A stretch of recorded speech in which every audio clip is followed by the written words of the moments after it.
तुम्हारे काम को आसान बनाने के लिए एक शरीफ व्यक्ति से मैं तुम्हारा पहचान कराऊंगी और उसके माध्यम से तुम उस तक पहुंच जाओगे जहां तुम जाना चाह रहे हो।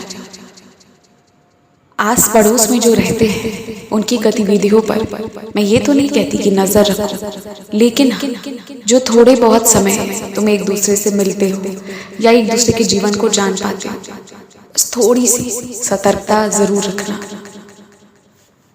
मुझे ये अच्छे से मालूम है कि तुम्हें किसी के जीवन में क्या हो रहा है इससे कोई फर्क नहीं पड़ता और ऐसा ही होना भी चाहिए।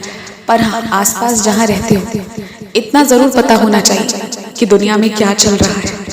थोड़ी बहुत जानकारी, ज्यादा नहीं। बाकी तो तुम्हारी दुनिया जो मुझ में बसती है, मुझसे शुरू होती है और मुझ में खत्म होती है, ये मुझे बहुत प्रिय है। तुम कभी भी किसी के कारण मंदिर आना मत छोड़ना, ये तुम हमेशा ध्यान रखना। आज का दिन तुम्हारे लिए कभी भारी नहीं पड़ सकता, पूरे जीवन नहीं पड़ेगा, क्योंकि आज के दिन को तुमने मेरे नाम पर पूरी तरह न्यौछावर कर दिया है। तुमने पूजा आराधना की भी तो किस लिए की? माँ के लिए की, माँ को पाने के लिए की।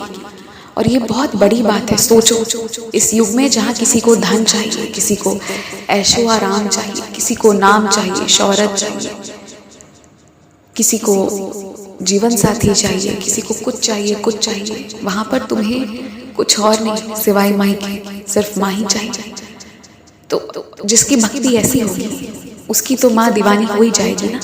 तुम जैसे मेरे दीवाने हो, मेरे बच्चे, वैसे ही मैं भी तुम्हारी दीवानी, तुम्हारी माता। किसी के पीछे इतना भी मत भागो ना कि अपने आप के होने को ही भूल जाओ। तुमने बहुत कोशिश करी ना हाथ पकड़ने की, उस रिश्ते को बचाने की, लेकिन अगर जो चाहता ही नहीं है कि कुछ रहे, कुछ बचे, एक बार छोड़ के देखो।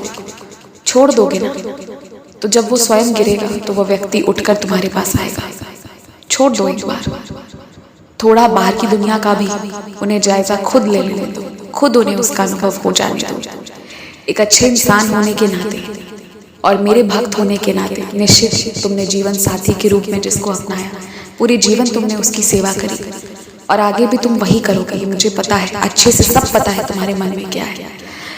लेकिन थोड़ा विराम भी तो ले सकते हो, कुछ वक्त के लिए सिर्फ अपने ऊपर भी तो ध्यान दे सकते हो ना।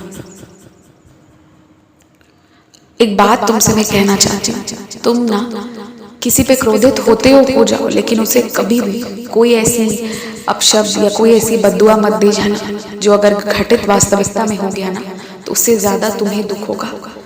क्योंकि मेरी भक्ति करते करते ना तुम्हारे क्रोध में भी वो आशीर्वाद आ गया है कि वो सच हो जाता है, कई बार होने लगा है।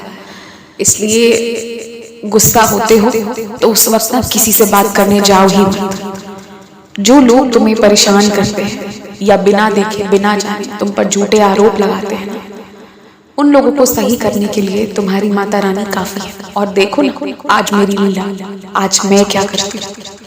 मगर हाँ, तुम कभी किसी को बद्दुआ अपने मुंह से मत देना। हमेशा खुश रहो, हमेशा मुस्कुराते रहो।